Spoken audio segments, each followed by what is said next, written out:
If you build it, they will come.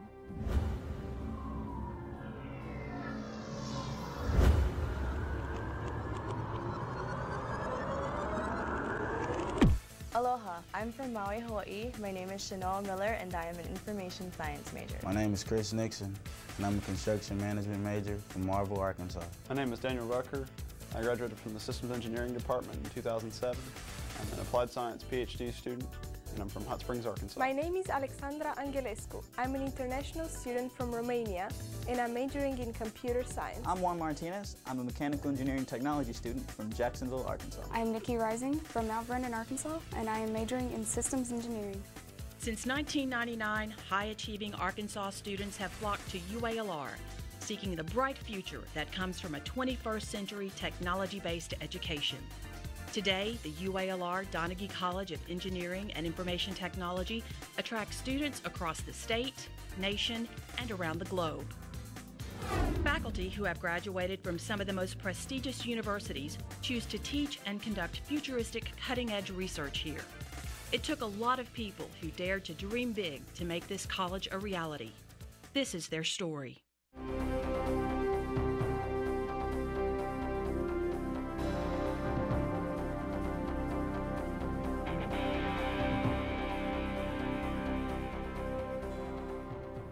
The year was 1993, and there was a new chancellor on campus, Dr. Charles Hathaway, and community leaders expected a lot from him.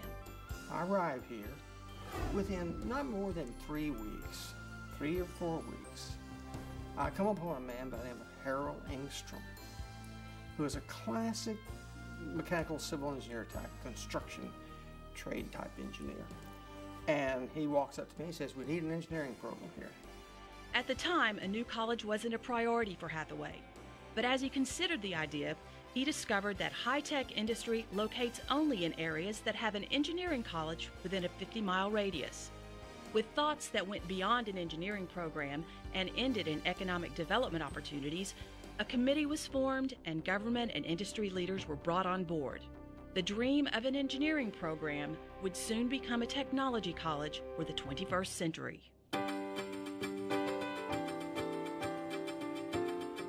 After a successful career that was capped off by serving as President Bill Clinton's Undersecretary of Technology in the Department of Commerce, Dr. Mary Good came home to Little Rock with thoughts of doing a little consulting, maybe working with a few startup companies. And then, a funny thing happened on her way to retirement. Chancellor Hathaway came to my office one day and he had the whole program laid out for the legislature, with the money we were going to ask for and the whole business, and he had me sitting in there as the interim dean, picture and all. And he said, "You know, we just really have to have somebody who can articulate this well to make this go." And I said, "Well, okay, I'll do it for 2 years." So that's how the whole thing got started. UALR worked closely with Arkansas government and industry, and they responded by embracing this new venture, providing support and funding.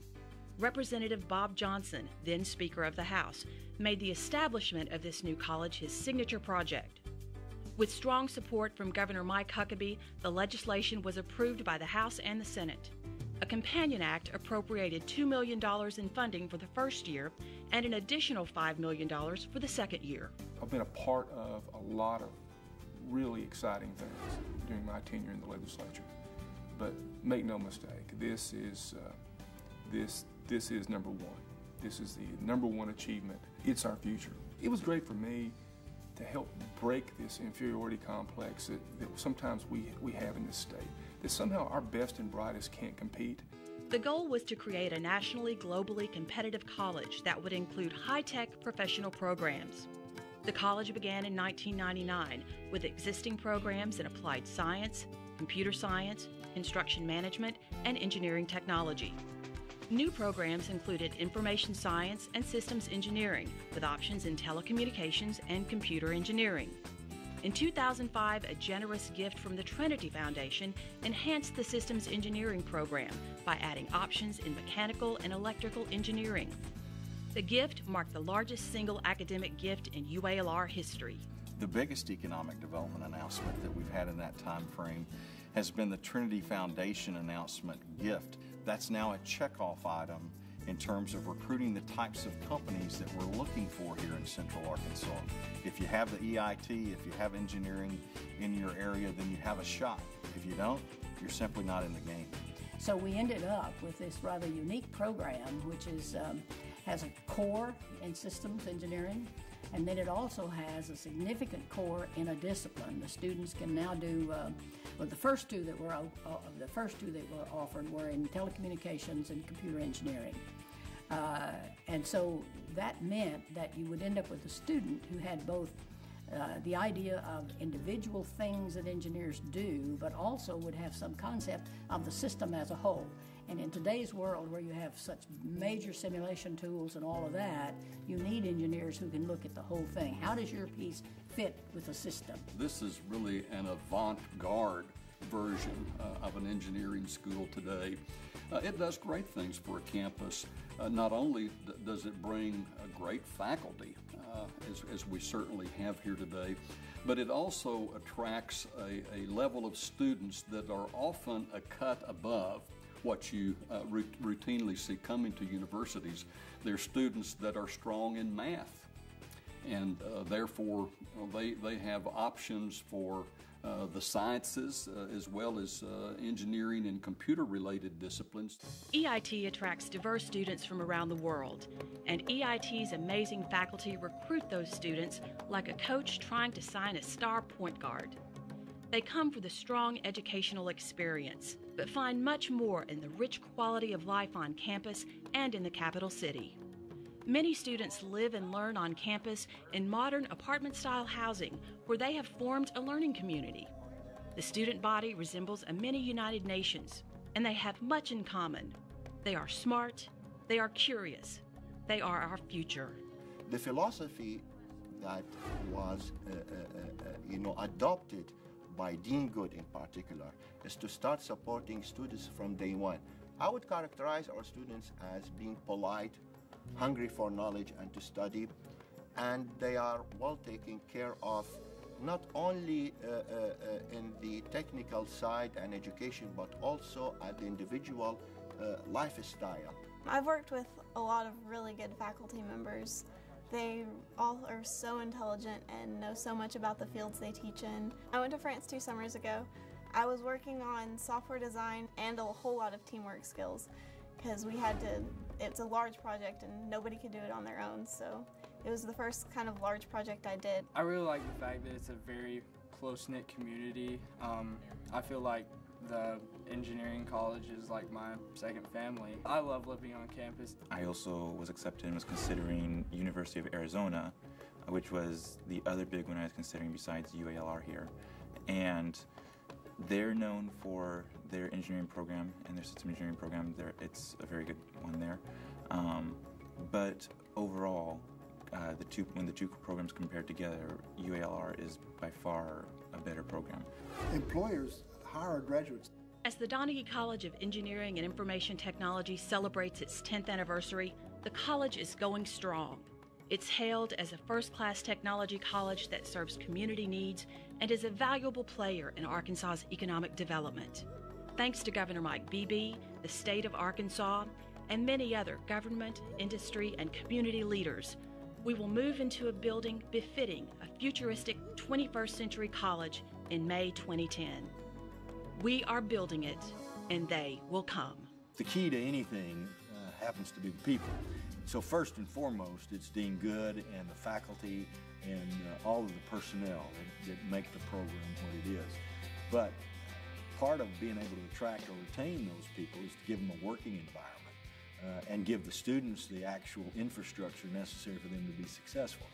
You're not going to retain top-flight talent if you don't give them a place to work, if you don't give them the equipment, the labs, the building, the infrastructure necessary for them to be at the top of their game. And plus, I'm afraid of Mary. One of the things that the school does very well is it involves the community. It got me involved. Mary Good got me to chair a mechanical engineering advisory committee. There are other advisory committees where we don't just address theoretical things, we address specific needs in industry and community. The school goes out and interfaces with industry to find out what are the needs and addresses those immediately. There's no way to slow this campus down. It's an economic engine. I believe that it is very important, not only in locating new industry, but also in the expansion of existing industry. Knowledge-based jobs is an integral part of, and very important part of the economic development strategic plan of Governor Bibi.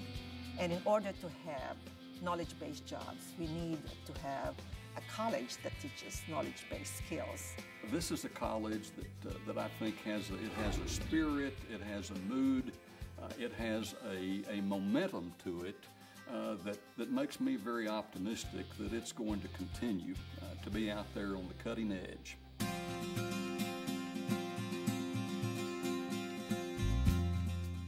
It's always fun to build something. And we started we started from nowhere.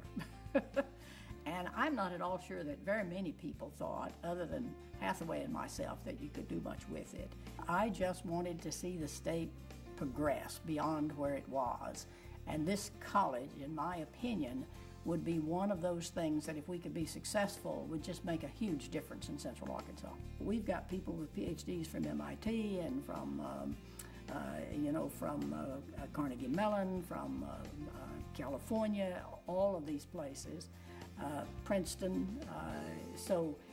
But those are the kind of people you have to go after and convince them that the vision of what we're doing here is something they want to buy into and put their heart and soul into it. Because if you've got a faculty member who teaches classes, really puts together a first-class research program, mentors graduate students, and helps us with the outreach program, they're busy. So you've got to have people who are dedicated and want to do that. The two major satisfactions are to see young faculty blossom into really first-class professionals, getting best paper awards at some of the very best national and international meetings.